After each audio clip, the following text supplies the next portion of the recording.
आमचं निवेदन असं होतं की आम्ही जालना जिल्ह्यामध्ये 18-20 गोशाळा ज्या आहेत त्या गोशाळांना गव्हर्नमेंट मार्फत 50 रुपये जनावरांप्रमाणे अनुदान मिळते, परंतु एवढं तुटपुंजे अनुदान आहे ते की त्यामध्ये फक्त ते गाईला मिळते। परंतु आता काय झाले, या एक महिनाभरापासून जे कोरिसी समाज जो होता त्या समाजाने जनावर घेणं देणं विक्री करणं बंद केलेत। त्यामुळे काय व्हायलंय की आता गाय असू, म्हैस असू, बैल असू, या सर्व जनावर गोशाळेमध्ये लोक जनता आणून घालायली, तर तेवढं काही आमच्या गोशाळेवाल्याला पेलणारा विषय नाहीये।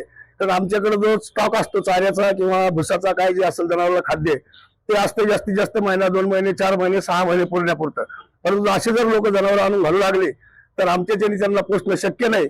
म्हणून शासनाने या गोष्टीकडे लवकरात लवकर लक्ष द्यावं आणि आता या सर्व जनावरांना, गाय असू, म्हैस असू, बैल असू, बोळे असू, या सर्वांनाच जसं गाईला 50 रुपये रोजाचं अनुदान देतो तसं प्रत्येक जनावराला 50 रुपये रोजानं अनुदान जर दिलं तरच आम्ही या गोशाळा चालू शकतो।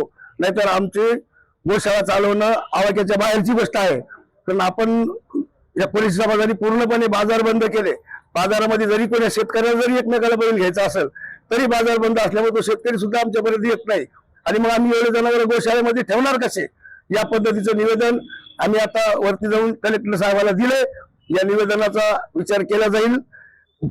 पांढरपूर गोशाळा म्हणून जो AW फेडरेशन यांनाही आम्ही आता निवेदन देणार आहे, तसंच ते कृषी विभागाला पण हे निवेदन देणार आहे, पशुसंवर्धन विभागाला सुद्धा हे निवेदन देणार आहे।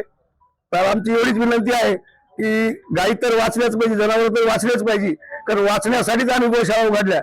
परंतु या गोशाळा जर कुठलंही अनुदान मिळालं नाही तर गोशाळा सांभाळणं शक्य होणार नाही आणि जनावरांची कत्तल झाल्याशिवाय राहणार नाही।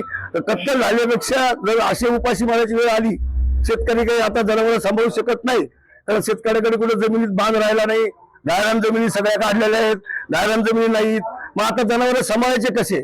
चाऱ्याचे भाव एवढे महाग झालेले आहे।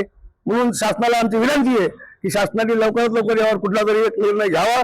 एवढेच बोलतो आणि 2 शब्द संपवतो। माझं नाव विठ्ठल शामराव खैरे, माजी सरपंच राणी विच्चेगाव, सावित्रीबाई फुले गोशाळा अध्यक्ष।